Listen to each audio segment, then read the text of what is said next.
Hello दोस्तों, नमस्कार। स्वागत है आप सभी का चैनल ज्ञान पथ पर।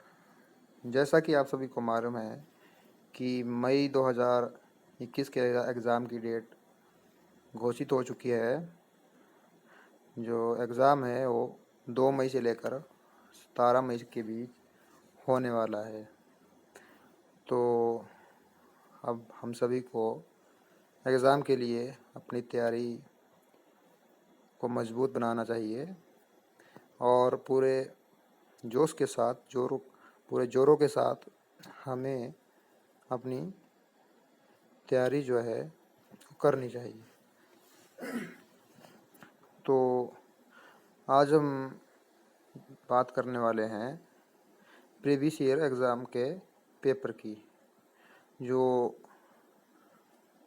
2020 में जो नेट का एग्ज़ाम हुआ था, जैसा कि आपको पता ही है कि 2020 में एग्ज़ाम एक ही बार हुआ है, तो इसी को लेकर अब 2021 में 3 बार एग्ज़ाम होने वाला है। 1 मई में और उसके बाद फिर से शायद जुलाई तक आपका एग्ज़ाम होगा और उसके बाद दिसंबर में फिर। तो चलिए बात करते हैं फर्स्ट पेपर का, जो हिस्ट्री का जो पेपर था उसके फर्स्ट पेपर के बारे में बात करते हैं। तो पहला क्वेश्चन है, कॉम्प्रिहेंसिव टाइप है। इसमें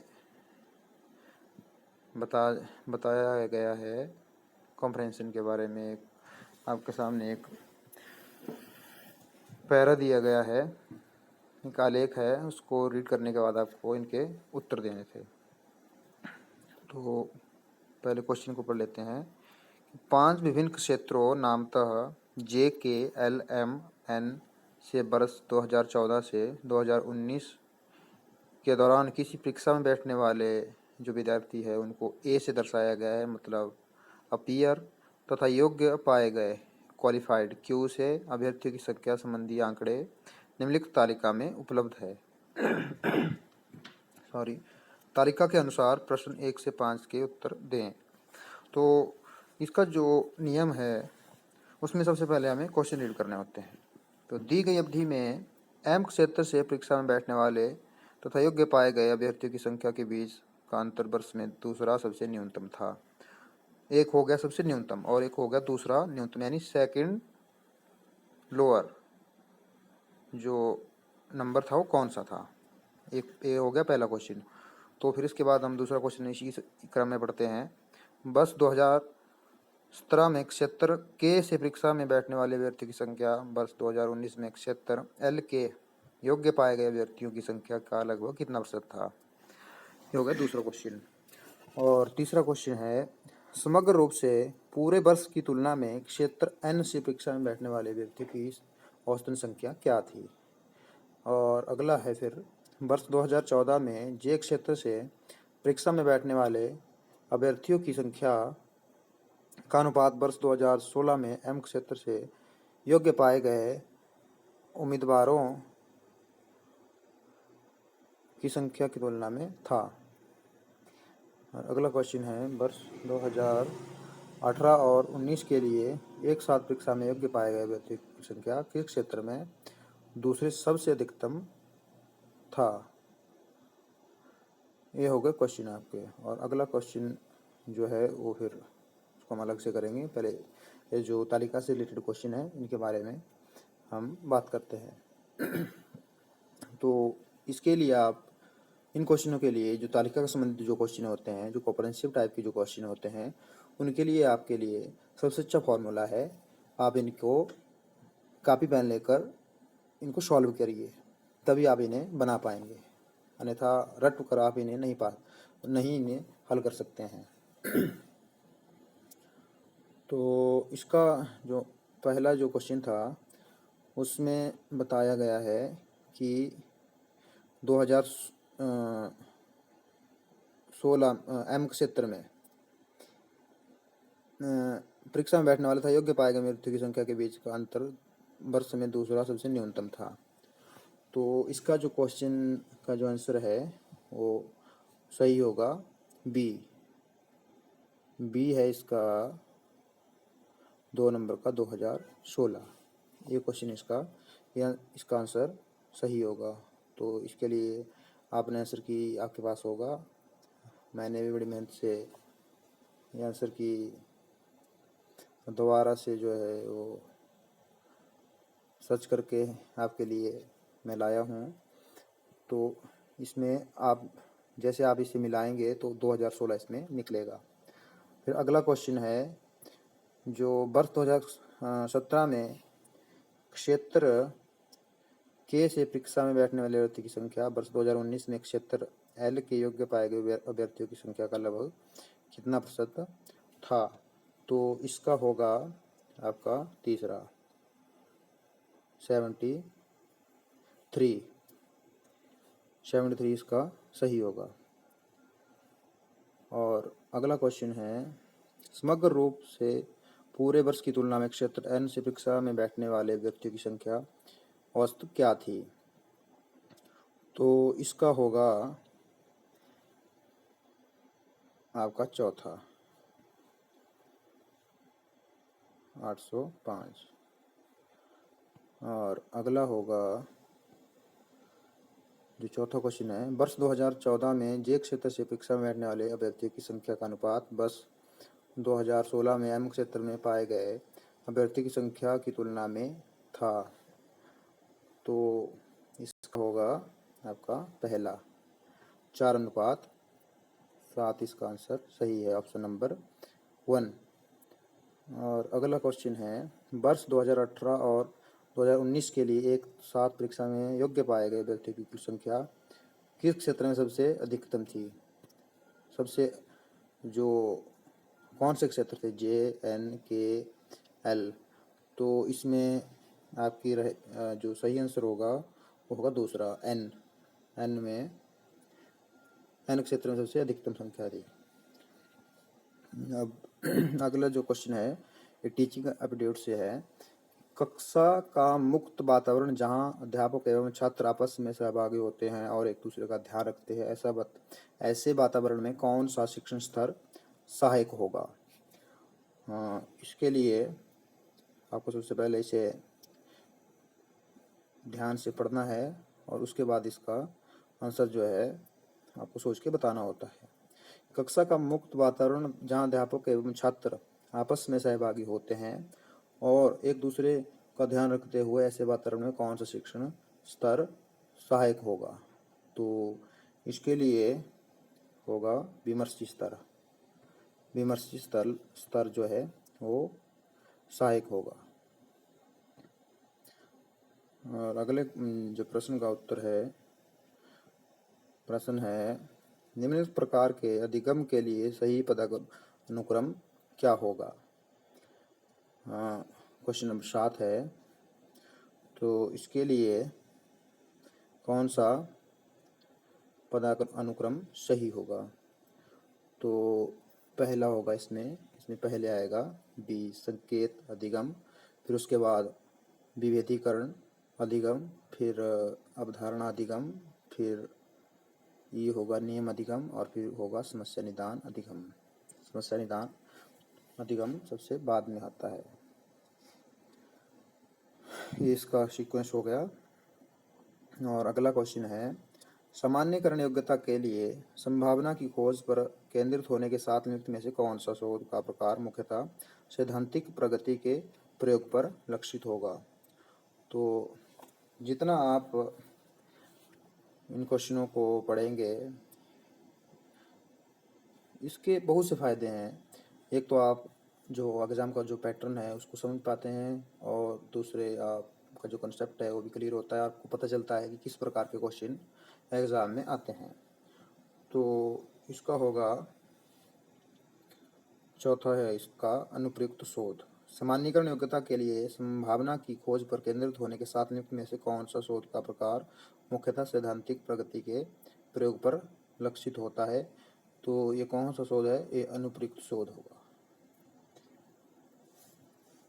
अगला क्वेश्चन है, महाविद्यालय स्तर की शिक्षा में आत्मगत सुस्थिति निश्चित करने की दृष्टि से छात्रों को अभिप्रेरित एवं प्रोत्साहित करने में प्रभाविता लाने के लिए अध्यापक में निम्नलिखित कौन सा बौद्धिक गुण संपोषित करने की आवश्यकता है?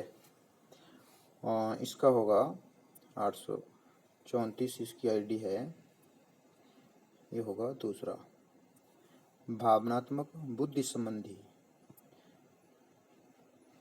जो गुण होगा इसको विकसित करने से महाविद्यालय और महाविद्यालय स्तर की शिक्षा में आत्मगत सुस्थिति निश्चित करने की दृष्टि से छात्रों को अभिप्रेरित एवं प्रोत्साहित करने में प्रभावित लाने के लिए अध्यापक में निम्नलिखित कौन सा बौद्धिक गुण संपोषित करने की आवश्यकता है? तो इसका है भावनात्मक बुद्धि संबंधी। अगला क्वेश्चन है, कथन और कारक दिए गए हैं, तो इसमें आपको बताना है कौन सा सही है। पहला कथन है, अनुदेशात्मक तथ्यों को पूरा करने के लिए सेवा में प्रयोग की गई तकनीकों का नेटवर्क अनुदेशात्मक तकनीक है यदि तकनीक है। और दूसरा कथन है, यदि व्यक्तित्व विकास शिक्षा का लक्ष्य है तो कंप्यूटर एडेड शिक्षण अध्यापक को प्रतिस्थापित कर सकता है।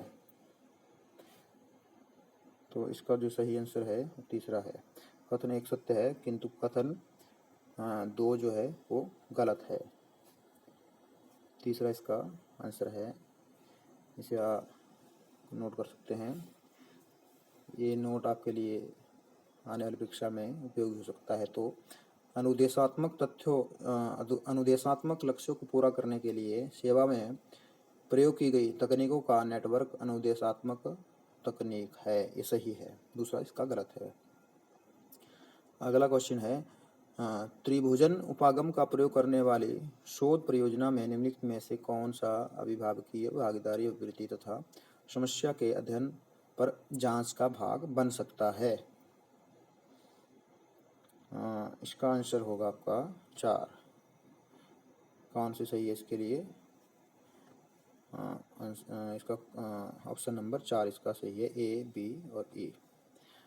मतलब त्रिभुजन उपागम का प्रयोग करने वाली शोध परियोजना में से कौन सा अभिभावकीय भागीदारी अभिवृत्ति तथा समस्याओं के अध्ययन पर जांच का भाग बन सकता है? साक्षात्कार, बी प्रेक्षण और ई केंद्रित समूह चर्चा। अगला क्वेश्चन है, निम्नलिखित कौन सी शोध विधि में स्वतंत्र चरों को आश्रित चरों पर उसके प्रभाव को देखने एवं मापने के लिए व्यवहार में लाया जाता है? क्वेश्चन आप देख सकते हैं, मैं इसे पॉज भी कर रहा हूँ। तो इसका जो आंसर रहेगा वो रहेगा प्रयोगात्मक विधि।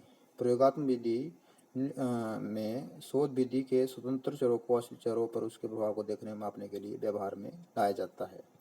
ये एक्सपेरिमेंटल रिसर्च में इस प्रकार की विधि को अपनाया जाता है। अगला क्वेश्चन है, निम्नलिखित में से किसमें शोध नैतिकता के उल्लंघन के पर्याप्त अवसर है?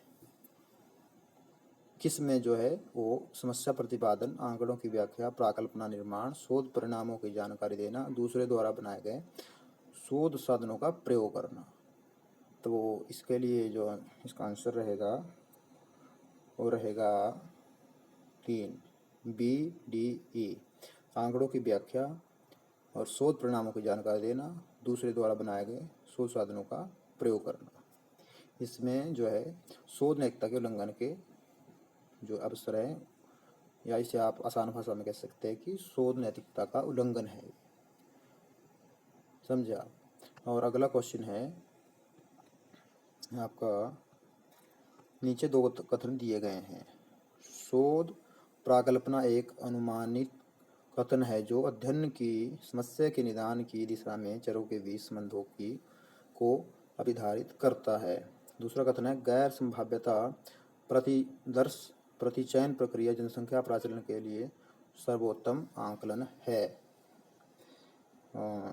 इसका जो आंसर है वो 3 है।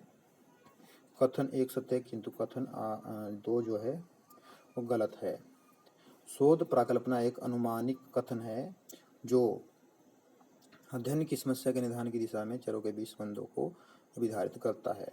यह एक जो शोध जो आपका प्राकल्पना होती है, जो रिसर्च से पहले जो एक प्रारूप आप बनाते हैं जिसे आप शोध प्रस्ताव भी कहते हैं, जो एक प्राकल्पना होती है वो अनुमानिक कथन होता है, जो अध्ययन की समस्या के निदान की दिशा में चरों के बीच संबंधों को अभिधारित करता है। कथन एक सत्य है किंतु कथन दो जो है वो गलत है। अगला क्वेश्चन है, क्वेश्चन नंबर 15 है, कक्षा में शिक्षण व्यवहार के नीचे दिए गए गुणों के अनुसार किस को रचनात्मक मूल्यांकन के भाग के रूप में वर्गीकृत किया जाता है? तो इसका आंसर जो है वो 2 है, ऑप्शन नंबर ए, सी और डी। छात्रों में स्पष्टीकरण प्राप्त करने के लिए अध्यापक प्रश्न पूछेगा।